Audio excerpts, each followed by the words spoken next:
Hello बच्चों, स्वागत है आपका हिंदी गुरुकुल एकेडमी के एक और नई वीडियो में। तो कैसे हैं? मुझे उम्मीद है कि आप स्वस्थ और मस्त होंगे और अपनी पढ़ाई को निरंतर जारी रखे होंगे। बच्चों, चूंकि मेरी इधर तबीयत 1 महीनों से काफी खराब थी और जिस कारण मैंने कोई हिंदी व्याकरण या साहित्य से संबंधित कोई भी वीडियो मैंने अपलोड नहीं की थी। और अब थोड़ी तबीयत में कुछ सुधार हुआ है, तो इसलिए मैंने जो है और सोचा कि अब आपके लिए वीडियो बनाया जाए। यदि आप हमारे चैनल पर पहली बार हैं, यदि चैनल को पहली बार देख रहे हैं, विजिट कर रहे हैं, तो आप हमारे चैनल को सब्सक्राइब करें। और यदि आपने इसको सब्सक्राइब किया है तो आप इसको लाइक और शेयर जरूर करें, मुझे सपोर्ट करें। तो चलिए शुरू करते हैं आज की वीडियो और देखते हैं कि पहला सवाल क्या कह रहा है। चलिए देखते हैं। पहला सवाल कह रहा है कि दिए गए वाक्यांश के लिए एक शब्द दीजिए। तो आपको एक शब्द का चयन करना है। नीचे एक वाक्यांश दिया हुआ है, किए हुए को मानने वाला। इसके लिए एक शब्द में इसे हम क्या कहेंगे? इसको अकृतज्ञ कहेंगे, कृतज्ञ कहेंगे, कृतकार्य कहेंगे या कृतज्ञ कहेंगे। तो आपको ये बताना है कि किए हुए उपकार को मानने वाले के लिए एक शब्द क्या हो सकता है। तो बच्चों, इसके लिए एक शब्द जो होता है वो कृतज्ञ होता है। कृतज्ञ का मतलब होता है कि जो किए गए उपकार को मानता है, और अकृतज्ञ का मतलब होता है कि जो किए गए उपकार को नहीं मानता है। तो अकृतज्ञ नहीं होगा, इसका कृतज्ञ हो जाएगा। तो क्वेश्चन नंबर पहले वाले का चौथा जो है वो सही हो जाएगा। चलिए देखते हैं। सवाल नंबर दूसरा कह रहा है कि दिए गए वाक्य में रेखांकित खंड को प्रतिस्थापित करने के लिए सबसे उपयुक्त विकल्प कौन सा हो सकता है। तो आपको नीचे जो है एक वाक्य दिख रहा है, उस वाक्य में कुछ अशुद्धि है जिसको अंडरलाइन किया गया है, रेखांकित किया गया है। आपको ये बताना है कि उसका शुद्ध रूप जो है वो क्या बनेगा। कह रहा है कि भारत में मानसून रात में सर्वाधिक वर्षा होता है। तो आपको ये बताना है कि सर्वाधिक वर्षा होता है, इसमें क्या अशुद्धि है। पहला कह रहा है कि सर्वाधिक वर्षा होती है। दूसरा कहता है कि किसी बदलाव की आवश्यकता इस सेंटेंस में नहीं है। तीसरा कह रहा है कि सर्वाधिक वर्षा हुए हैं, और चौथा कह रहा है कि सर्वाधिक वर्षा हुई है।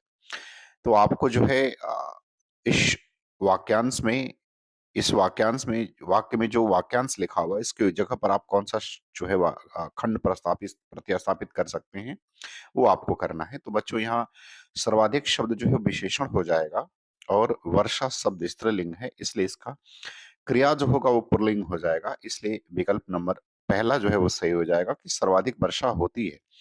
मासिन रात में सर्वाधिक वर्षा होती है, वर्षा होता नहीं है बल्कि सर्वाधिक वर्षा होती है। इसलिए विकल्प पहला वाला जो है वो आपका सही हो जाएगा। तो दूसरे का पहला सही हो जाएगा। चलिए अब हम लोग बात करते हैं सवाल नंबर तीसरे पर। सवाल नंबर तीसरा कह रहा है कि निम्न मुहावरे का अर्थ व्यक्त करने वाले विकल्प का चयन करिए। तो नीचे एक मुहावरा लिखा है, इसके लिए आपको ये बताना है कि इसका कौन सा अर्थ जो है उचित होगा। होश उड़ना पूछ रहा है, इसके लिए सही शब्द क्या होगा। अयोग्य होना, सफल होना, सपने देखना या डर जाना। तो आपको बताना है कि होश उड़ना इस मुहावरे का सही अर्थ क्या होगा। तो बच्चों, इसका सही अर्थ होगा डर जाना, अर्थात विकल्प नंबर चौथा जो है वो सही हो जाएगा तीसरे का। अब आते हैं सवाल नंबर चौथे का। कह रहे हैं कि दिए गए शब्द में समानार्थी शब्द का चयन करना है। तो दिए गए शब्द की समानार्थी का चयन करना है। तो नीचे एक शब्द दिया हुआ है जो लिखा है उजास, इसके समान अर्थ देने वाले शब्द का चयन करना है। और आपको 4 विकल्प मिला है। ए पहला उन्नति, दूसरा प्रयास, तीसरा चमक और चौथा उत्तमता। तो आपको ये बताना है कि उजास जो शब्द लिखा हुआ है, इसका समानार्थी शब्द क्या होगा। उन्नति होगा, प्रयास होगा, चमक होगा या उत्तमता होगा। तो बच्चों, इसका समानार्थी शब्द जो हो जाएगा वो चमक हो जाएगा। उजास का मतलब चमक होता है। तो विकल्प नंबर तीसरा जो है चौथे का सही हो जाएगा। चलिए अब बात करते हैं सवाल नंबर 5वें की। सवाल नंबर 5वें में कह रहा है कि रिक्त स्थान की पूर्ति करने के लिए सबसे उपयुक्त विकल्प का चयन करें। तो नीचे एक वाक्य लिखा हुआ है, और इस वाक्य में कुछ स्पेस या कुछ जगह छुटी हुई है। आपको उस जगह पर जो है नीचे दिए गए विकल्पों में से एक शब्द का चयन करके उसे उस स्थान की जो है पूर्ति कर देनी है।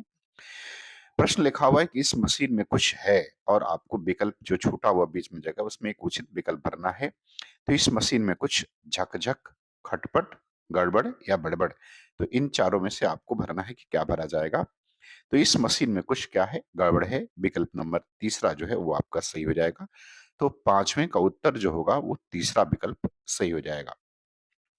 चलिए अब बात करते हैं सवाल नंबर 6वें की। सवाल नंबर 6वां कह रहा है कि जो पढ़ने में रोचक लगे इस वाक्यांश के लिए एक शब्द क्या होगा। तो जो पढ़ने में रोचक लगे इसके लिए आपको एक शब्द का चयन करना है। बच्चों ये जो प्रश्न है सारे प्रश्न पिछले जो एसएससी जीडी के पेपर हुए हैं उसमें कहीं न कहीं पूछे गए प्रश्न हैं। तो चूँकि मैंने वही प्रश्न उठाए हैं जो एसएससी जीडी में पूछे जाते हैं ताकि आपको एक बेहतर अ, प्रश्न मिल सकें और आपको ये पता चल सके कि किस तरह के सवाल जो है पूछे जाते हैं। तो जो पढ़ने में रोचक लगे तो ए कह रहा है पद्य, बी कह रहा है गद्य अर्थात दूसरा, पहला कह रहा है पद्य, दूसरा कह रहा है गद्य, तीसरा कह रहा है दर्शनीय और चौथा कह रहा है पठनीय। तो आपको ये बताना कि कौन-सा होगा, तो जो पढ़ने में रोचक लगे उसको क्या कहेंगे? तो देखो बच्चों इस विकल्प के अनुसार अगर हम देखें तो इसका उत्तर पठनीय हो जाएगा। पठनीय का वैसे मतलब होता है कि जो पढ़ने योग्य हो, तो जो पढ़ने लायक होगा वो रोचक होगा तभी पढ़ने लायक होगा। इसलिए विकल्प के अनुसार जो है इसका उत्तर हम क्या लगा देंगे, इसका चौथा उत्तर लगा देंगे, पठनीय लगाएँगे तो छठवें का उत्तर पठनीय हो जाएगा। सॉरी, चलिए 7वें का उत्तर बताइए। 7वें में कह रहा है कि मुहावरा और उसके अर्थ युक्त सही युग्म की पहचान करिए। तो नीचे कुछ मुहावरे लिखे हुए हैं और उनके आगे उनके अर्थ लिखे हुए हैं। तो आपको जिस मुहावरे का उचित अर्थ उसके आगे लिखा हुआ है उसका चयन करना है। पहला लिखा है कि आसमान के तारे गिनना, आगे लिखा है अच्छी नींद आना, तो ये विकल्प गलत है। आसमान के तारे गिनना, अच्छी नींद आना इसका अर्थ नहीं होगा। आसमान के तारे गिनना मतलब एक तरह का आप असंभव सा कार्य कर सकते हैं। दूसरा दिखा रहा है अंगूठा दिखाना, मुसीबत मोल लेना, तो ये भी गलत विकल्प है। अंगूठा दिखाना मतलब आप यूँ कह सकते हैं कि हम किसी को मना कर रहे हैं कि हम नहीं करेंगे ये काम। तीसरा कह रहा है कि अंगारे सिर पर धरना, तीसरा क्या कह रहा है? कह रहा है अंगारे सिर पर धरना, आगे लिखा है शांति से रहना, तो ये भी गलत है। अंगारे सिर पर धरने का मतलब है कि आप मुसीबत मोल रहे हैं, स्वयं के लिए मुसीबत मोल ले रहे हैं, तो तीसरा भी नहीं सही होगा। चौथा कह रहा है कि आँखों में धूल झोंकना, धोखा देना, तो ये विकल्प हमारा सही हो जाएगा, अर्थात विकल्प नंबर चौथा जो है, ये सही हो जाएगा। बाकी तीनों जो है अर्थ के हिसाब से गलत लिखे हुए हैं। चलिए बात करते हैं सवाल नंबर 8 में कि कह रहा है दिए गए शब्द का विलोम चुनें, तो आपको दिए गए शब्द का विलोम चुनना है। शब्द लिखा है आग्रह, आपको बताना है कि इसका विलोम क्या होगा, उपग्रह, दुराग्रह, विग्रह या अनुग्रह। तो आपको बताना है कि आग्रह का विलोम क्या होता है, तो आपको इसका विलोम चुनना है। तो बच्चों आग्रह का होता है दुराग्रह, अर्थात विकल्प नंबर दूसरा जो है आपका सही हो जाएगा सवाल नंबर 8वें का उत्तर। चलिए बात करते हैं सवाल नंबर 9 की। सवाल नंबर 9 में कह रहा है कि दिए गए जो नीचे शब्द हैं उसमें वर्तनी जिसकी शुद्ध है उसको आपको बताना है। तो सही वर्तनी वाले शब्द का क्या करना है? चयन करना है। आपको चारों विकल्पों में प्रतिनिधि शब्द लिखा हुआ मिलेगा, तो आपको सही वाले प्रतिनिधि का चयन करना है। तो चारों विकल्पों में से कौन-सा विकल्प प्रतिनिधि का सही है, आपको इसका चयन करना है। तो बच्चों इसमें तीसरा वाला जो विकल्प है प्रतिनिधि का, वो जो है वो सही विकल्प है, बाकी सब में जो है वो मात्रा संबंधी क्या है, त्रुटियाँ हैं। चलिए, बात करते हैं सवाल नंबर 10वें की। कह रहा है कि रिक्त स्थान के लिए सबसे उपयुक्त शब्द का चयन करने, तो आपको नीचे जो है एक शब्द, एक वाक्यांश लिखा हुआ है, एक वाक्य लिखा हुआ है और इस वाक्यांश में जो है आपको एक रिक्त स्थान दिखेगा। आपको इन चारों में से उस रिक्त स्थान पर कौन-सा उचित होगा उसका विकल्प चयन करना है। तो जो सेंटेंस लिखा है वो लिखा है कि भरत को कैकेयी की करनी पर हुआ, बीच में स्थान रिक्त है, क्षोभ, भय, पश्चाताप या क्रोध। तो आपको उचित जो है रिक्त स्थान की पूर्ति करनी है कि कौन-सा उचित शब्द जो है इसके अंदर भरा जाएगा, क्षोभ, भय, पश्चाताप या क्रोध। तो बच्चों भरत को कैकेयी की करनी पर क्या हुआ? क्षोभ प्रकट करना अर्थात क्षोभ हुआ। तो विकल्प नंबर पहला जो है सही हो जाएगा 10वें का।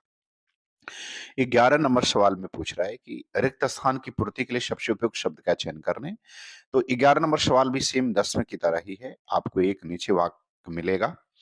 बच्चा माँ-बाप की आँखों का होता है, तो बीच में रिक्त स्थान है, उस पर कौन-सा शब्द का चयन करना है, वो आपको नीचे दिए गए विकल्प में से भरना है।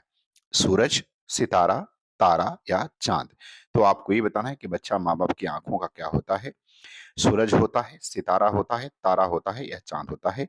तो बच्चों, बच्चा माँ-बाप की आँखों का तारा होता है। विकल्प नंबर तीसरा जो है वो आपका सही हो जाएगा। तो 11 का तीसरा उत्तर जो है वो सही हो जाएगा।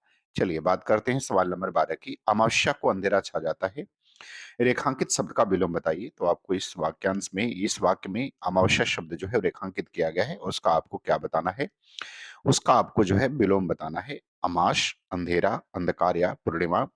तो आपको ये बताना है कि अमावस्या शब्द का जो है वो विलोम क्या बनेगा। तो बच्चों अमावस्या का मतलब अंधेरा होता ही है। अमावस्या का विलोम पूर्णिमा हो जाएगा, अर्थात विकल्प नंबर चौथा जो है आपका सही हो जाएगा। पूर्णिमा को उजाला होता है, तो 12 का विकल्प नंबर 4 जो है वो सही हो जाएगा। चलिए 13 नंबर सवाल में पूछ रहा है कि दिए गए वाक्य के लिए शब्द भाग में दिए गए वाक्य के किस भाग में त्रुटि है। तो नीचे आपको एक सेंटेंस मिलेगा लिखा हुआ, उसके शासन काल में दंगे हुए आपको बताना है किसमें कहाँ त्रुटि है। तो नीचे जो त्रुटि वाले भाग हैं वो भी लिखे हुए हैं, तो आपको बताना कि किसमें त्रुटि है। ए शासनकाल, बी अर्थात दूसरा में दंगे, तीसरे में हुए और चौथे में उनके, अर्थात उनके शासनकाल में दंगे हुए। तो इस वाक्य में लिखे गए किस शब्द में त्रुटि आपको दिखाई दे रही है उसका चयन करना है। तो बच्चों इसके पहले वाले में त्रुटि है, शासनकाल ऐसे नहीं लिखा जाता है, अर्थात 13 का विकल्प नंबर 1 वाला अर्थात पहला वाला जो है वो सही हो जाएगा। चलिए बात करते हैं सवाल नंबर 14 की। कह रहा है दिए गए वाक्यांश के लिए एक शब्द दीजिए। आपको एक शब्द का चुनाव करना है जिसे बुलाया गया हो। इसके लिए आपको एक शब्द बताना है कि क्या हो सकता है। अनिमेष, अनाहूत, आहूत और अन। आपको ये बताना है कि जिसे बुलाया गया है उसको क्या कहते हैं। अनिमेष कहते हैं, अनाहूत कहते हैं, आहूत कहते हैं या अन कहते हैं। तो बच्चों अनिमेष नहीं कहेंगे। अनिमेष का मतलब होता है स्थिर दृष्टि। अनाहूत का मतलब होता है कि जिसे बुलाया नहीं गया हो, जो बिन बुलाया है उसको अनाहूत कहते हैं। तो इसका उचित विकल्प आहूत हो जाएगा। आहूत का मतलब जिसे बुलाया गया हो, जिसे बुलाया गया हो। तो 14 का विकल्प नंबर तीसरा जो है वो सही हो जाएगा। चलिए बात करते हैं सवाल नंबर 15 की। कह रहा है दिए गए वाक्यांश का वह भाग ज्ञात करें जिसमें त्रुटि है। अगर कोई त्रुटि नहीं है तो कोई त्रुटि नहीं के चुने। तो अगर आपको त्रुटि नहीं दिखाती है तो आप विकल्प नंबर चौथे का चयन कर सकते हैं। आपसे जो वाक्य लिखा गया है उसमें त्रुटि पूछा गया है कि वृक्षों पर कोयल कूक रही है। इसमें आपको ये बताना है कि इसमें कहाँ त्रुटि है। वृक्षों पर रही है कोयल कूक या कोई त्रुटि नहीं है। तो आपको ये बताना है कि इसमें कहाँ त्रुटि है। तो बच्चों इसमें देखो वृक्षों पर कोयल कूक रही है, अर्थात वृक्षों पर नहीं वृक्ष पर कोयल कूक रही है।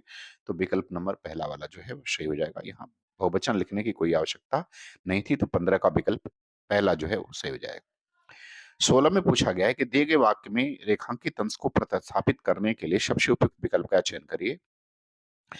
तो आपको प्रतिस्थापित मतलब उसके स्थान पर कौन सा भरा जाएगा। प्रतिस्थापित का मतलब होता है कि जहां रेखांकित किया गया है उसकी जगह पर क्या होना चाहिए। ये नीचे विकल्प में दिया गया है और उसको चयन करना है आपको। तो लिखा है कि तुम मुझे अपना छोटा सा भाई समझो।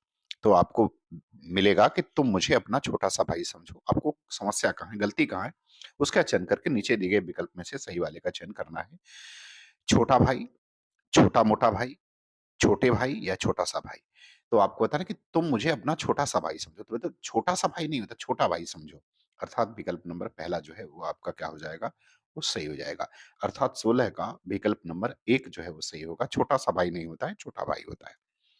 चलिए बात करते हैं सवाल नंबर 17 की। कह रहा है सही वर्तनी वाले शब्द का चयन करना है आपको। 17 में भी वर्तनी ही आपको बतानी है कि किसकी वर्तनी एकदम सही है। और शब्द सभी के सभी शब्द एक ही तरह के लिखे हुए हैं, बस इसमें वर्तनी संबंधी त्रुटियां हैं। पहला पारलौकिक, दूसरा प्रतीकिक, तीसरा परलौकिक, चौथा पारलौकिक। तो आपको बताना है कि कौन सा विकल्प इसमें से सही है। पारलौकिक शब्द कैसे लिखा जाता है बच्चों। पारलौकिक शब्द जो है परलोक शब्द से बना हुआ है। परलोक का मतलब होता है कि जो दूसरा लोक होता है उससे बना हुआ है।